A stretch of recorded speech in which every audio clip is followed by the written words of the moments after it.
Kebakaran hebat melanda sebuah gedung di perkantoran di kawasan Cempaka Baru, Kemayoran, Jakarta Pusat, Selasa siang. 22 orang meregang nyawa dalam peristiwa kebakaran yang melanda gedung perusahaan jasa pesawat tanpa awak atau drone. Dan puluhan orang terjebak dalam musibah kebakaran. Titik api yang berada di lantai bawah membuat sejumlah karyawan panik hingga terjebak di lantai atas gedung. Evakuasi berjalan dramatis, lantaran seluruh karyawan yang sempat terjebak dievakuasi petugas dengan menggunakan tangga. Satu persatu karyawan menuruni tangga darurat di tengah kepulan asap yang terus membesar. Kebakaran juga disertai ledakan yang diduga berasal dari baterai drone di lantai 1 gedung, hingga akhirnya meluas ke lantai 3.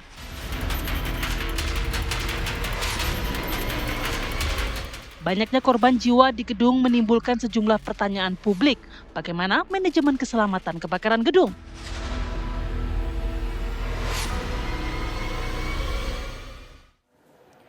Kami akan langsung membahasnya untuk Anda pemirsa bersama dengan narasumber yang sudah hadir di Apa Kabar Indonesia Malam. Yang pertama sudah ada Pak Josia Irwan yang merupakan pakar konstruksi bangunan dari Universitas Indonesia. Selamat malam Pak Josia. Selamat malam Mbak Tiara. Sehat ya Pak Josia? Sehat. Alhamdulillah baik.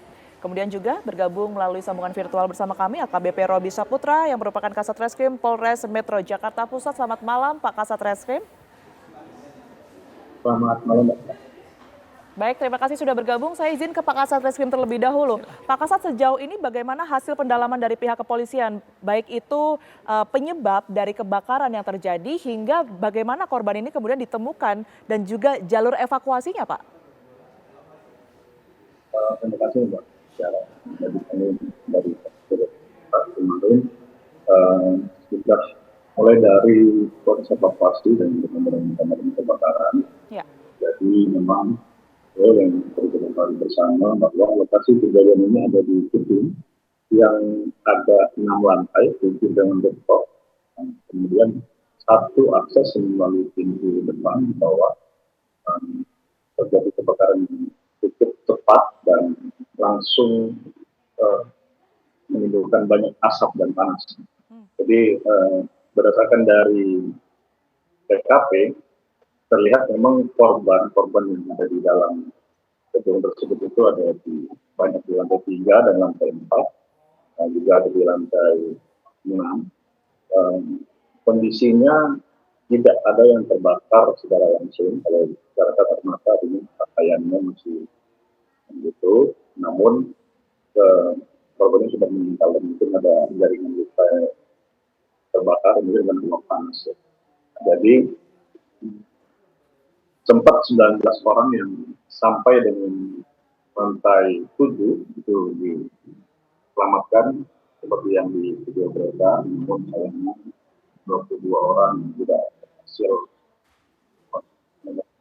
mengevakuasikan diri sehingga korban terjadi menyebabkan berduka atas meninggalnya para korban tersebut. Baik Pak Kasat Reskrim, kami mungkin sambil menunggu perbaikan audio begitu ya, saya ke Pak Josia terlebih dahulu. Pak Josia, sebenarnya kalau mungkin sudah memantau ya berita kemarin, melihat melalui video yang beredar, konstruksi bangunan sekalipun sudah dalam kondisi terbakar begitu ya, apa saja catatan Anda? Ya, artinya kalau kita melihat dari video ya. Itu hanya dari depan kan ya. Dari depan kita tidak tahu di belakangnya itu seperti apa. Tapi saya pikir kalau untuk masalah keamanan dalam hal kebakaran, saya pikir itu perlu mendapat perhatian lah. Artinya ya seperti yang terjadi ini ada yang terjebak kan. Nah itu seharusnya tidak demikian gitu loh. Ya. Jadi ketika kita akan membangun bangunan ataupun katakan mengajukan SLF, sertifikat layak fungsi, itu harus ada pemeriksaan dalam tiga bidang struktur. Saya sebetulnya bidang struktur, struktur bangunan, kemudian dalam sisi arsitekturnya juga, kemudian juga masalah bidang MEP, mechanical, electrical, dan plumbing. Nah masalah kebakaran ini termasuk masalah mechanical, electrical, dan plumbing. Nah itu harus didesain, direncanakan supaya kalau ada kebakaran tidak ada yang terjebak gitu loh. Jadi entah katakan dibuat ada 2 exit gitu ya, depan belakang, atau katakan misalnya ada hal-hal lainnya tangga darurat sebelah mana, tapi itu harusnya ada. Oke, baik. Saya mau masuk ke sana, Pak Yosia. Jadi seperti apa kalau Anda lihat harusnya standar pada bangunan, kalau tadi disebutkan oleh Pak Kasat Reskrim 6 lantai begitu ya, untuk setidaknya memberikan keamanan bagi orang-orang yang ada di dalamnya ketika situasi kebakaran lah kalau kita sebutkan di kasus kemarin ya? Ya antara lain saya tidak tahu di dalamnya seperti apa ya. Oke. Tapi kalau syarat-syarat katakan misalnya tangga kebakaran itu ada syaratnya juga, artinya lebarnya harus minimal 1,2 meter katakanlah misalnya. Kalau misalnya bangunannya luas, jarak antar tangga kebakaran ini maksimal 45 meter. Atau kalau ada sprinkler bisa jadi 67,5 meter gitu ya. Artinya syarat-syarat itu ada dan itu harus terpenuhi sebetulnya.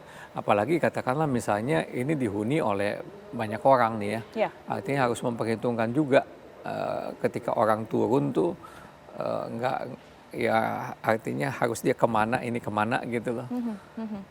Artinya exitnya harus juga diperhatikan dari sejak awal perencanaan. Oke, jadi artinya harus ada satu jalan keluar khusus, jalur evakuasi begitu ya, ketika Betul. memang titik api ini berada di tengah-tengah gedung. Kalau tadi kita turut menyimak Betul. adalah di lantai 3, lantai 4 begitu ya, yang kemudian asapnya ini lari ke atas gitu ya Pak ya? Betul, jadi kalau misalnya areanya panjang gitu ya, misalnya ini sih saya nggak tahu ke belakangnya, misalnya panjang bangunannya, ya nggak boleh hanya cukup satu dong gitu loh. Kalau misalnya hanya ada di sisi kanan, apinya di tengah, yang di sisi kiri kan nggak bisa keluar. Itu dia. Nah, itu Nah harus ini kita sambil dipikirkan. memantau pantauan udara ya Pak Josia ya, yang mungkin bisa Anda cermati juga, ini adalah hasil visual kemarin. Apa yang bisa Anda cermati dari video ini Pak? Kalau dilihat dari konstruksi bangunannya dari luar mungkin ya? Iya, kalau saya pikir itu hanya ada satu exit ya dari luar sepertinya ya. Saya nggak tahu yang di belakang itu seperti apa. Iya. Dan saya pikir ya ini mungkin tidak ideal lah, tidak baik lah kalau katakanlah kondisinya seperti itu. Baik, katakanlah itu bangunan 6 lantai sekalipun mungkin luasannya tidak terlalu signifikan begitu ya dibandingkan Pak misalnya dengan bangunan 2 lantai tetapi lebih luas daripada apa yang kita lihat ini, sama tidak sih mungkin standarisasi proses evakuasi yang seharusnya diterapkan dalam suatu gedung? Jadi sebetulnya masalah mengenai katakan tangga kebakaran ini juga sudah ada SNI-nya, Mbak. Oke. Bahkan cukup banyak SNI mengenai kebakaran, katakanlah mengenai asapnya gitu, bagaimana supaya kalau asap ini nggak ke dalam tapi keluar katakan. Itu ada aturannya sendiri dan ada bidang ilmunya sendiri gitu. Katakan kalau 2 lantai. Ya seperti saya bilang tadi, katakan ini fire exit-nya ini harus minimal katakan tangga kebakarannya jaraknya 45 meter. Ya. Dan jarak menuju dari segala titik ke tangga kebakaran ini katakan nggak boleh lebih dari 45 meter. Supaya apa? Ya kalau terlalu jauh terus asapnya banyak, dia bisa udah pingsan di tengah jalan gitu loh. Nah hal seperti itu ada. Memang harus Iya, diperhitungkan katakan begitu termasuk Pak Josia ya? katakan evakuasinya ke atas juga itu termasuk yang evakuasi juga. Ya. Kalau misalnya bangunannya tinggi nggak mungkin ke bawah semua kan, ada yang ke atas juga. Maka katakan misalnya di bangunan tinggi itu juga harus ada lantai evakuasi, katakan 30 meter di lantai Baik, katakan Pak Josia. 20. Nah. Baik, saya kembali ke Pak Kasat Reskrim ya yang masih tersambung bersama kami. Pak Kasat melanjutkan pertanyaan yang tadi, artinya memang sejauh ini pendalaman dari pihak kepolisian ini sudah sejauh mana temuan-temuannya? Terima kasih Mbak. Jadi kami lagi tadi, jadi kami sudah melaksanakan olah TKP bersama dengan Puslapor Polri untuk kepastian hasil saintifiknya penyebab kebakaran itu kita masih menunggu Kapol Polri untuk mengeluarkan hasil pemeriksaannya secara saintifik. Namun secara kesaksian dan secara kasat mata memang benar bahwa kebakaran ini terjadi di lantai 1 yang lantai 1 itu berfungsi sebagai juga tempat atau penyimpanan dan service area, sehingga ada banyak atau beberapa baterai litium yang diperkirakan sampai saat ini adalah sebagai sumber apinya karena keterangan saksinya demikian. Jadi ada baterai yang jatuh kemudian terbakar, dicoba dimatikan oleh beberapa saksi menggunakan APAR, alat pemadam api ringan, namun tidak juga padam, melainkan tetap membesar dan semakin masif. Kemudian dari kebakaran tersebut itu cukup cepat sehingga menimbulkan panas dan asap yang sangat banyak. Kemudian mungkin juga tadi sudah disampaikan dengan kondisi gedung yang ada 6 lantai, 7 dengan rooftop, itu tanpa ada jalan lain tidak ada pintu evakuasi, sehingga korban-korban yang ada di dalam gedung itu tidak dapat ke bawah karena ada api, sehingga harus mencoba jalan lain keluar adalah ke atas. Nah, mungkin dari beberapa orang dari lantai 2 sampai dengan ke lantai 6 itu tidak berhasil, sehingga terjebak kemudian menghirup karbon dioksida atau pembakaran, sisa pembakaran juga dengan uap panas, sehingga banyak atau 22 orang korban tersebut tidak dapat keluar dari lokasi. Kalau berdasarkan hasil pemeriksaan kami, memang tidak adanya jalur evakuasi itu adalah penyebab banyaknya korban. Korban juga ada beberapa yang mencoba untuk memecahkan kaca, tapi kaca gedung itu juga cukup keras sehingga mungkin tidak berhasil. Jadi sehingga ada beberapa korban yang lokasinya itu ditemukan di sekitar kaca jendela. Demikian, Pak.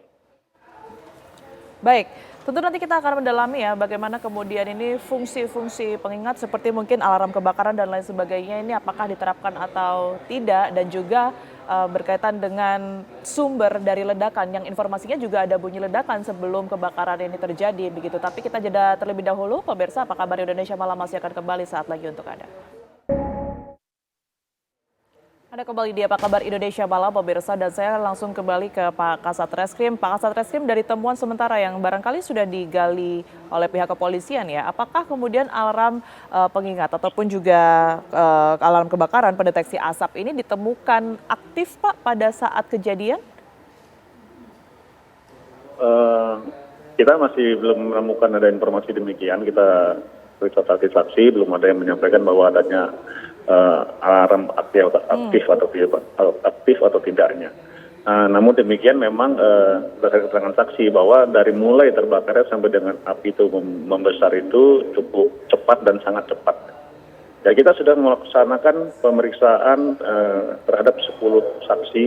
Sampai dengan sekarang ini ada dari 6 dari karyawan, 1 dari lingkungan, kemudian juga ada 3 dari saksi ahli.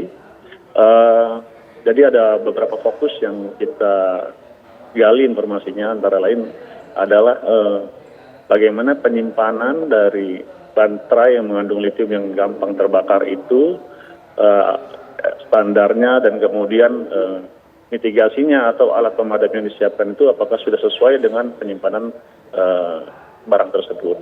Kemudian juga mengenai gedung, keamanan gedung, yaitu hanya ada 1 pintu jalan keluar, terus kemudian tidak adanya jalur evakuasi dan struktur gedung yang sehingga menimbulkan korban tidak bisa keluar dan sehingga menimbulkan banyak korban. Terus kemudian penyebab meninggalnya korban yang tadi saya sudah sampaikan, bahwa tidak adanya luka terbuka ya. Jadi kemungkinan terbesar adalah dari karbon dioksida yang dihirup dan uap panas. Ya, karena terjebak di dalam gedung tersebut. Baik, Pak Kasat. Betul. Sejauh ini, Pak, tadi memang sudah sedikit disebutkan ya, tapi dari seluruh yang diperiksa sebagai saksi, ini siapa saja? Jadi dari karyawan, beberapa karyawan yang ada di situ, terus kemudian ada lingkungannya, kemudian ada saksi ahli kebakaran, sama dengan kita mengecek tentang layak fungsi bangunan tersebut. Jadi dari dinas terkait. Baik, Pak Josia, salah satu yang kemudian disebutkan ya menjadi salah satu penyebab juga ini adalah karena gedung yang kemudian ini kemarin menjadi TKP ini adalah gedung tumbuh. Sebenarnya resikonya seperti apa, Pak Josia? Nah, kalau gedung tumbuh itu mungkin kasusnya dari masalah struktur juga itu harus diperhatikan. Ya. Artinya kalau gedung tumbuh ini harus kita lihat tumbuhnya ini memang direncanakan untuk tumbuh atau katakanlah misalnya tadinya hanya 2 lantai atau 3 lantai kemudian dinaikkan gitu loh. Jadi pasti juga dalam masalah kebakarannya juga beda ya. Katakanlah misalnya kalau dalam masalah katakanlah instalasi untuk pemadaman kebakaran.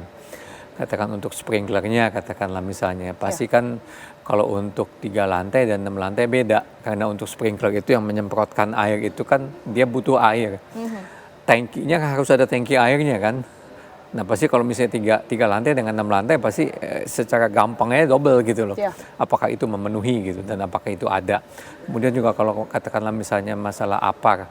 APAR juga itu ada beda-beda tipenya A, B, C katakanlah misalnya ya. Jadi kalau sumber kebakarannya ini cairan, katakan bensin, dengan katakan gas, ini juga beda yang bisa memadamkannya. Nah, jadi saya pikir ya, hal itu memang ya, artinya beda, nggak bisa berubah begitu saja dari 3 lantai ke 6 lantai, apalagi fungsinya. Kalau tadinya ruko, katakan kemudian menjadi gudang, pasti beda penanganannya. Baik, jadi memang perlu penyidikan lebih mendalam lagi begitu ya untuk mengetahui sebenarnya secara konstruksi ini apa saja yang perlu dievaluasi tentunya ya. Terima kasih banyak Pak Josia dan juga terima kasih banyak Pak Kasat Reskrim telah bergabung bersama kami di Apa Kabar Indonesia Malam. Sehat selalu semuanya. Terima kasih. Dan pemirsa, Apa Kabar Indonesia Malam kami akhiri di sini. Saya Tiara Harahap dan rekan saya Windy Wellington. Kami ucapkan terima kasih.